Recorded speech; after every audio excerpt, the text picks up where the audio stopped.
and package.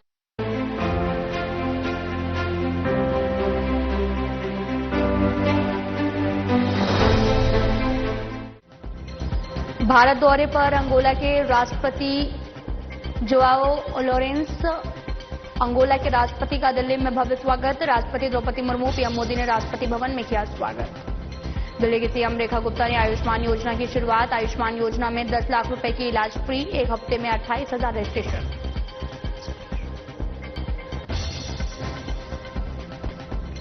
Delhi में लेखा मानक दिवस समारोह कार्यक्रम। भारतीय चार्टर्ड अकाउंटेंट संस्थान की तरफ से आयोजित कार्यक्रम। सीएम रेखा ने कार्यक्रम में की शिरकत।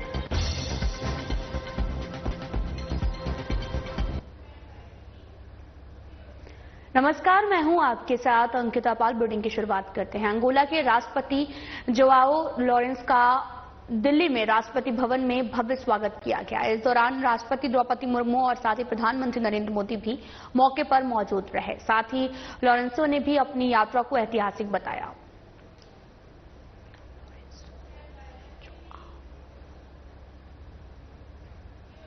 दिल्ली में अंगोला के राष्ट्रपति जोआओ मैनुअल गोंजाल्वेस लोरेंस ने, आपको बताते चले कि राजघाट पर राष्ट्रपिता महात्मा गांधी को श्रद्धांजलि अर्पित की और इससे पहले राष्ट्रपति भवन के प्रांगण में अंगोला के राष्ट्रपति का औपचारिक स्वागत भी किया गया।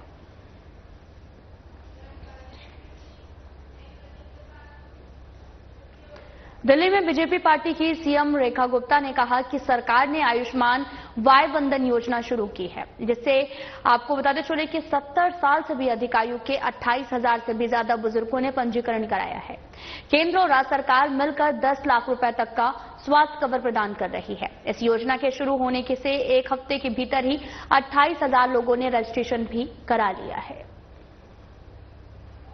वैन है पूरी, इस वैन जो कि जिसमें 2 कंप्यूटर ऑपरेटर भी बैठे हैं। ये कंप्यूटर ऑपरेटर जो हैं यहाँ पे पूरी तरीके से 70 साल के दिल्ली में जितने बुजुर्ग हैं उनका वय वंदना योजना के अंतर्गत रजिस्ट्रेशन करने के लिए ये गाड़ी 70 दिन, 70 गाड़ियां 70 विधानसभाओं में 70 साल से ऊपर की उम्र के बुजुर्गों के लिए सरकार के 70 दिन पूरे होने के अवसर पर आज ये लॉन्च की जा रही है। और ये सभी गाड़ियां अलग अलग पूरी राजधानी क्षेत्र में घूम करके हर बुजुर्ग को जो 70 साल से ऊपर की उम्र का है उनका रजिस्ट्रेशन करेंगे, तुरंत उनका कार्ड बने और तुरंत वो इस योजना का लाभ ले पाएं। आज दिल्ली सरकार के द्वारा ये इनिशिएटिव लिया गया है और मोदी जी का जो स्वप्न है दिल्ली के लिए कि दिल्ली में आयुष्मान योजना हर एक व्यक्ति तक पहुंचे, हर एक बुजुर्ग इसका लाभ ले पाए, आज उस मोदी जी के सपने को साकार करने की दिशा में ये अगला कदम है। और हमारे सभी जनप्रतिनिधि घर घर जाकर के हर अपने क्षेत्र में, विधानसभा क्षेत्र में बुजुर्गों का रजिस्ट्रेशन करेंगे। ये गाड़ियां आप सभी तक पहुंचेगी, दिल्ली के हर वरिष्ठ जन तक पहुंचेगी। आप देखिए किस तरीके से ये सारे बुजुर्ग जो वर्षों से तड़प रहे थे, परेशान थे, एक आशा की किरण खोज रहे थे, जो सम्मान की जिंदगी जीना चाहते थे, आज यदि उनको 10 लाख रुपए तक का इलाज बड़े से बड़े अस्पताल में भी बिना किसी पैसा दिए करवा पा रही है, तो ये सरकार की इतनी बड़ी योजना रोकने वाले असुर मैं जिन्हें कहूंगी, जिन्होंने दिल्ली का इतना नुकसान किया, दिल्ली के बुजुर्गों के अभिशाप के वो भागी बने हैं सही मायने में, क्योंकि इन बुजुर्गों का अधिकार उन्होंने मारा। और आज जब दिल्ली में ये योजना उनको मिल पा रही है तो ये सारे बुजुर्ग बहुत खुश हैं और आशीर्वाद दे रहे हैं वो नरेंद्र मोदी जी को और उनकी सरकार को। आयुष्मान भारत योजना अब दिल्ली में भी लागू हो गई है। आज दिल्ली की मुख्यमंत्री रेखा गुप्ता ने जानकारी दी है कि इस योजना के तहत 70 साल और उससे अधिक आयु के लगभग 28,000 बुजुर्गों ने रजिस्ट्रेशन कराया है। मुख्यमंत्री रेखा गुप्ता ने कहा कि कितना सराहनीय सहयोग है। क्या सरकार के 70 दिन, 70 वैन, 70 विधानसभा क्षेत्रों का 70 साल से ऊपर के वरिष्ठ नागरिकों को समर्पित है।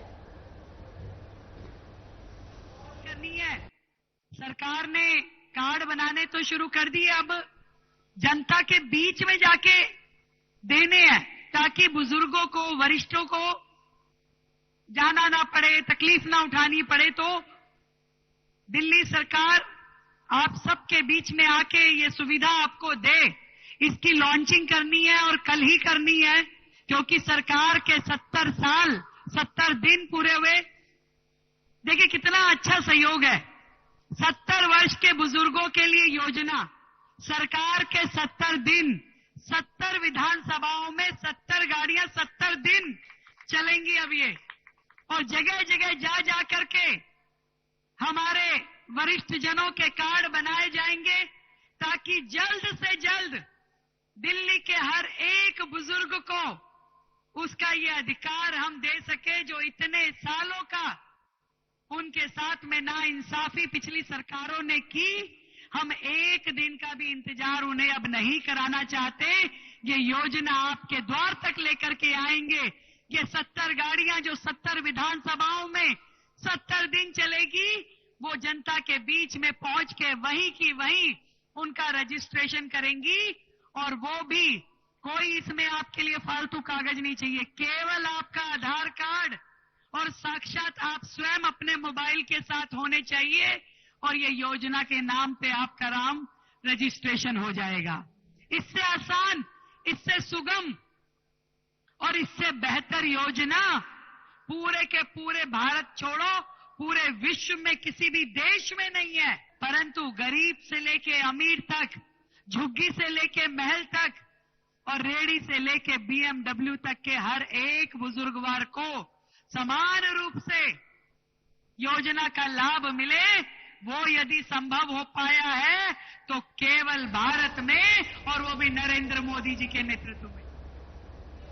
दिल्ली के ओबराय होटल में लेखा मानक दिवस समारोह आयोजित किया गया, जिसमें मुख्यमंत्री रेखा गुप्ता ने शिरकत की है, और ये समारोह भारतीय चार्टर्ड अकाउंटेंट संस्थान की तरफ से आयोजित किया गया।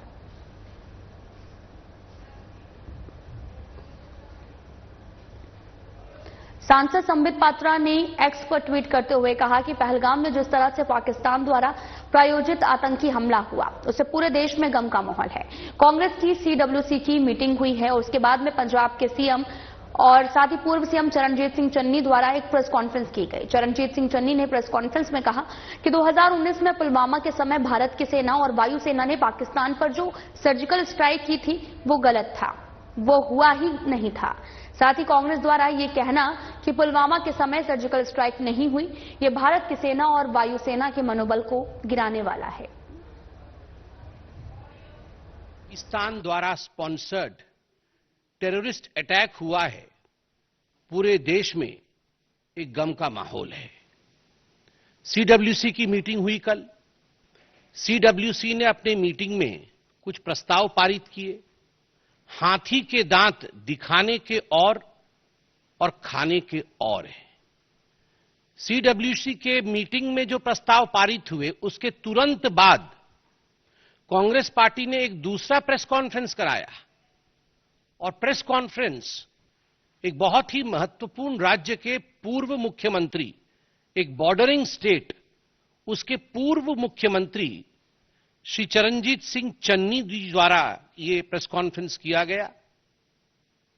और आप सोच के देखिए, स्ट्रैटेजिकली ये कांग्रेस का प्लान्ड विजन है कि ये प्रेस कॉन्फ्रेंस भी CWC के मीटिंग के पश्चात एक तरफ खड़गे जी कुछ बोलेंगे एक रिजोल्यूशन के बारे में, और दूसरी तरफ बॉर्डरिंग स्टेट के पूर्व मुख्यमंत्री, वर्तमान के सांसद और उनके एक बहुत बड़े नेता चन्नी साहब पैरेलल प्रेस कॉन्फ्रेंस करेंगे, और पैरेलल प्रेस कॉन्फ्रेंस करके कहेंगे कि 2019 में पुलवामा के समय भारत की सेना ने, भारत की वायुसेना ने जो सर्जिकल स्ट्राइक पाकिस्तान के ऊपर किया था वो गलत था, वो हुआ ही नहीं था।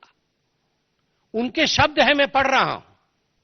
आपके देश पर कोई बम गिरा जाए और आपको पता न चले, कहीं कुछ नहीं हुआ था, कोई सर्जिकल स्ट्राइक नहीं हुआ था, किसी को पता नहीं चला, कुछ नहीं दिखा, और मैंने तो हमेशा इसका सबूत मांगा है, हमेशा।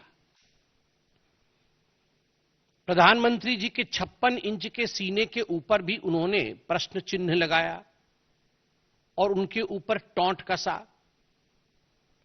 अब बताइए, 2019 के सर्जिकल स्ट्राइक को लेकर पाकिस्तान में खलबली मची। पाकिस्तान के तमाम मंत्रियों ने इस विषय को स्वीकारा। पाकिस्तान के मंत्री और पाकिस्तान के सेना के अधिकारी अभी भी कह रहे हैं कि फिर से सर्जिकल स्ट्राइक न हो जाए। आप लोग जो मीडिया के बंधु यहां बैठे हैं, रोज इस पर डिबेट हो रही है और आप पाकिस्तान के बड़े अधिकारियों के बयानों को बाई रिकॉर्ड चला रहे हैं, जहां वो खुद कह रहे हैं कि हमें डर है कहीं सर्जिकल स्ट्राइक न हो जाए। कोई कहीं गुहार करने भाग रहा है, कोई कहीं और गुहार करने भाग रहा है। और वैसे में कांग्रेस पार्टी का ये प्रेस कॉन्फ्रेंस की पुलवामा के समय सर्जिकल स्ट्राइक नहीं हुआ, क्या ये भारत की सेना और वायुसेना के मनोबल को नहीं गिराता है? दिल्ली के मंत्री मनजिंदर सिंह सिरसा ने कांग्रेस की तरफ से वायुसेना पर सवाल उठाने पर कहा कि कांग्रेस ने फिर से भारतीय वायुसेना पर सवाल उठाए हैं। पंजाब के पूर्व मुख्यमंत्री चरणजीत सिंह चन्नी ने एक बार फिर से कहा कि उन्हें सर्जिकल स्ट्राइक पर भरोसा नहीं है और उन्हें सर्जिकल स्ट्राइक का सबूत चाहिए। साथ ही उन्होंने कहा कि कांग्रेस, गांधी परिवार, राहुल गांधी की ये कैसी मानसिकता है कि वे सेना, भारतीय वायुसेना पर सवाल उठाते रहते हैं। पाकिस्तान खुद कह रहा है कि भारत ने सर्जिकल स्ट्राइक करके बहुत नुकसान पहुंचाया है। चरणजीत सिंह चन्नी ने फिर गांधी परिवार की गंदी राजनीति और गंदी मानसिकता को दिखाया है, जो हमेशा सेना पर सवाल उठाते हैं और सेनाओं का मनोबल गिराते हैं। साथ ही मंत्री मनजिंदर सिंह सिरसा ने इसकी निंदा की है। हमारी सेना, हमारी वायुसेना के ऊपर सवाल उठाए हैं कांग्रेस के Charanjit Singh Channi, former chief minister जो हैं, उन्होंने आज फिर से कहा कि उनको सर्जिकल स्ट्राइक पे विश्वास नहीं है और सर्जिकल स्ट्राइक के सबूत चाहते हैं।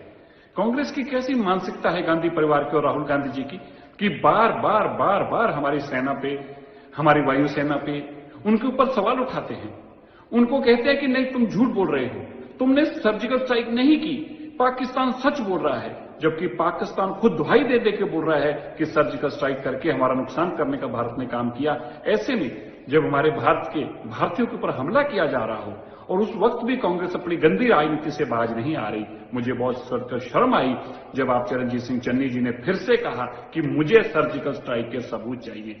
मैं ये कहना चाहता हूं चरणजीत सिंह चन्नी जी को, अगर आपको इतना ही शौक है सर्जिकल स्ट्राइक जी का, तो अपने राहुल गांधी जी को साथ लीजिए और पाकिस्तान जाकर देख के आइए कहां कहां सर्जिकल स्ट्राइक हुई थी। आपको शर्म आनी चाहिए। आज जब देश एकजुट होकर इस लड़ाई को लड़ रहा है, ऐसे में भी आप अपनी घटिया राजनीति को और गांधी परिवार की घटिया मानसिकता को, जो हमें हमेशा ही देश के अंदर सेना को सवाल उठाती रही है और देश की सेना का हमेशा मनोबल गिराने का काम करती रही है, उस घटिया मानसिकता का फिर से आपने प्रगटावा कर रहा है, जिसकी मैं कड़े शब्दों में निंदा करता हूं। कांग्रेस नेता चरणजीत सिंह चन्नी द्वारा 2019 के पुलवामा आतंकी हमले के बाद में पाकिस्तान के खिलाफ सर्जिकल स्ट्राइक पर सवाल उठाने पर मंत्री मनजिंदर सिंह सिरसा ने कहा कि ये लोग कभी भी देश के साथ में खड़े नहीं हुए। कभी कभी वे चीन की भाषा बोलते हैं। जब वे सर्जिकल स्ट्राइक का सबूत मांगते हैं तो ये बहुत स्पष्ट है कि वे पाकिस्तान की भाषा बोल रहे हैं। ऐसा क्यों कर रहे हैं, ये मेरी समझ से परे है। कांग्रेस के नेता आज वही दोहरा रहे हैं जो पाकिस्तान कहता है। शब्दांश, ऐसे में कांग्रेस द्वारा सर्जिकल स्ट्राइक का सबूत मांगना पाकिस्तान का पक्ष लेने और उसकी भाषा बोलने के अलावा और कुछ नहीं है। देश के सके नहीं हुए, कभी ये चीन की भाषा बोलते हैं, और जब आप सर्जिकल स्ट्राइक का सबूत मांगते हो तो बड़ा स्पष्ट है कि तुम पाकिस्तान की भाषा बोलते हो। और पाकिस्तान की भाषा क्यों बोल रहे हैं, मेरे को समझ से परे है कि कांग्रेस के लोग आज वही काम कर रहे हैं जो पाकिस्तान बोल रहा है, वही कांग्रेस बोल रही है। जरा देश, पूरा देश जो हमारे बेकसूर जम्मू कश्मीर में गए हुए, जो एक टूरिस्ट के रूप में गए थे, उनका धर्म पूछ के मारने का काम किया, आज पूरा देश इसके सत्ते में है, दुख में है। और ऐसे में कांग्रेस द्वारा सर्जिकल स्ट्राइक का हिसाब मांगा जाना, पाकिस्तान का साथ देना, पाकिस्तान की भाषा बोलना, ये स्पष्ट करती है कि कांग्रेस के खून के अंदर ना तो देश के प्रति वफादारी कभी थी, ना है, ना होगी। ये देश के हमेशा से दुश्मन थे, देश से हमेशा से गद्दारी करते आए हैं और आज भी देश की सेना के खिलाफ बोलने का काम। तो वहीं दिल्ली के रोहिणी स्थित जापानी पार्क में एक किशोरी का शव पेड़ से लटका हुआ मिला है, जिसके बाद में सनसनी फैल गई है और घटना की जानकारी पुलिस को मिली है। सूचना मिलने के बाद पुलिस टीम मौके पर पहुंची और आगे की तफ्तीश शुरू कर दी गई है। पुलिस ने जानकारी देते हुए बताया कि सुबह करीबन 6:45 बजे जापानी पार्क में एक किशोरी का शव मिला है। पेड़ से लटका होने की सूचना मिली, जिसके बाद में पुलिस टीम मौके पर पहुंची और पाया कि करीब 14 से 16 साल की लड़की का शव पेड़ से लटका हुआ है। पेड़ के तने के साथ में उसकी चप्पल भी पड़ी हुई है। मामले की गंभीरता को देखते हुए एफएसएल और क्राइम टीम को भी मौके पर बुलाया गया और जिन्होंने मौके से साक्ष्य जुटाए और शव को कब्जे में लेकर पोस्टमार्टम के लिए अस्पताल भेज दिया है। प्रारंभिक जांच के मुताबिक यह मामला आत्महत्या का बताया जा रहा। फिलहाल अभी तक मृतका की पहचान नहीं हो पाई है। मृतका की पहचान के लिए पुलिस लगातार प्रयास कर रही है।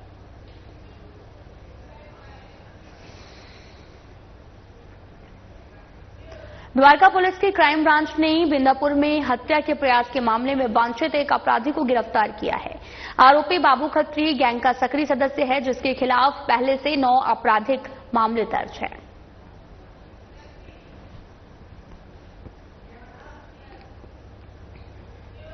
दिल्ली की सीएम रेखा गुप्ता एक कार्यक्रम में शिरकत करने के लिए पहुंची और इस दौरान जहां उन्होंने दिल्ली में हुई बारिश पर कहा कि सरकार और प्रशासन सुबह 5 बजे से ही लगातार अलर्ट मोड पर है। सभी डीसी अधिकारी सड़कों पर खड़े हैं। इस कार्यक्रम में आते समय 3 पॉइंट देखे गए, जहां पर जलभराव और ट्रैफिक जाम था। यह ट्रिपल इंजन की सरकार है। दिल्ली की बिगड़ी व्यवस्था को सुधारने के लिए बड़े उत्साह के साथ कार्य कर रही है। आज सुबह अचानक मेरी आंख खुली बिजली की गड़गड़ाहट सुनकर के। लगभग 4 सवा 4 बजे का समय होगा और मैं उठ के बैठ गई। बिजली लगातार कड़क रही थी। बाहर छज्जे में आके देखा तो तेज बारिश भी हो रही थी और मानिए कि उस समय से लेकर के मैं बैठ के मोबाइल पे देख करके कि कहां पे क्या चल रहा है जरा देखूं, तो जहां एक और देश के मीडिया बंधु उठे हुए थे कि किस सड़क पे पानी भर रहा है, कहां पे जाम लगना शुरू हो रहा है, कैसे बारिश हो रही है, बिजली कड़क रही है, पेड़ गिर रहा है, वहां दूसरी ओर मेरे साथी मंत्री भी लगातार सड़कों पे थे। सुबह 6 बजे हमारे मंत्री प्रवेश वर्मा जी मिंटो रोड पे जाकर के वहां पानी की क्या स्थिति है वो देखने के लिए स्वयं खड़े हुए थे। और 5 बजे से जो व्हाट्सएप ग्रुप हमारा प्रमुख अधिकारियों का है, जिसमें डीसी, डीएम, डीसीपी सब अधिकारी हैं, उस पे एक्टिविटी शुरू हो गई थी कि कहां पे पानी भर गया है, उसके लिए कौन अधिकारी नियुक्त हो गया, क्या सुविधाएं दी जा रही हैं, कैसे पानी की निकासी के लिए प्रावधान किया जा रहा है। सुबह सवेरे 5 बजे से लगातार शासन और प्रशासन अपनी मुस्तैदी पे था। सारे डीसी अपनी सड़कों पे खड़े थे, सारे अधिकारी सड़कों पे खड़े थे, यहां तक कि हमारे कुछ सांसद और स्वयं मेयर और विधायक जो आज इस कार्यक्रम में नहीं पहुंच पाए हैं, निश्चित रूप में वो अपने एरिया में जल निकासी का काम करवा रहे हैं। मैं सुबह 7 बजे ही तैयार हो गई कि मैं जाती हूं, कहां कहां पे जल भराव है देखने के लिए। मेरे मंत्री जी ने मुझे बोला कि बहन जी आप सीधा कार्यक्रम में आइए, आपको आवश्यकता नहीं है, आप कार्यक्रम में पहुंचिए। पर मेरा मन नहीं माना। मैं फिर भी आते आते 3 पॉइंट्स को देख के आई जहां पे जल भराव हुआ है और जहां पे ट्रैफिक जैम था। मैंने आदरणीय मंत्री जी धर्मेंद्र जी को निवेदन किया कि सर थोड़ा कार्यक्रम लेट करना पड़ेगा क्योंकि मैं अभी रास्ते में हूं, मैं पहुंच रही हूं।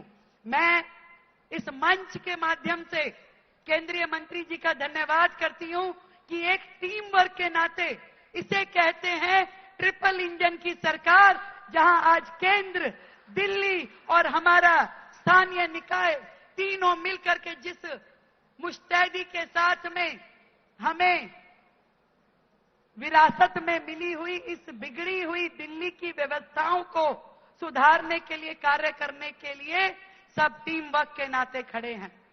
आज मीडिया के बंधुओं ने मुझसे पूछा कि दिल्ली तो भरी हुई है, कैसे होगा? मैंने भी बोल दिया कि फलक को जिद है, जहां पे बिजलियां गिराने की, हमें भी जिद है वहीं पे आशियां बनाने की। मैं तो धन्यवाद देना चाहती हूं प्रभु का कि बारिश से पहले की ये बारिश जो आज आई है, ये पूरे सिस्टम के लिए एक अलार्म है। और ये जो व्यवस्थाएं आज की खड़ी हुई नहीं है, ये पिछले 10, 12, 15 साल से जो बैकलॉग है, जो दिल्ली का विकास नहीं हुआ, जो दिल्ली की व्यवस्थाएं बिगड़ी रही, जिस तरीके से पूरा का पूरा प्रशासन सोया रहता था, और जिस तरीके से केजरीवाल के कान पे, माननीय केजरीवाल जी के कान पे तो ये आवाज भी नहीं पहुंचती होगी। वो अपने शीश महल के दरवाजे बंद करके साउंड प्रूफ नींद जब लेते होंगे तो उन्हें यह भी संज्ञान नहीं रहता होगा कि कहां बिजली कड़की, कहां पेड़ गिरा और कहां पानी भरा। मुझे ध्यान नहीं आता, शायद आप में से किसी को ध्यान आता हो कि कोई मंत्री पिछली सरकारों का सड़कों पे खड़ा होकर नाली नाले देख रहा हो, या मुख्यमंत्री ने कभी जल भराव की सिचुएशन को देखा हो, या सुबह 5 बजे से अधिकारी खड़ी होकर काम कर रहे हो। यदि आपको ध्यान आए तो जरूर मुझे बताइएगा। पर अब ये जो हमारे सबके श्रद्धेय और बहुत ही सम्मानित माननीय धर्मेंद्र प्रधान जी का हम बहुत बहुत तहे दिल से शुक्रगुजार हैं। आपने अपना इतना कीमती समय निकालकर दिल्ली की माननीय मुख्यमंत्री रेखा गुप्ता जी द्वारा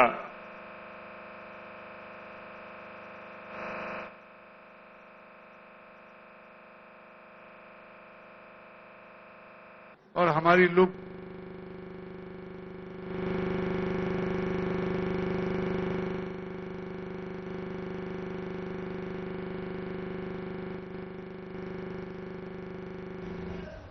फिलहाल बुलेटिन में इतना ही। नमस्कार।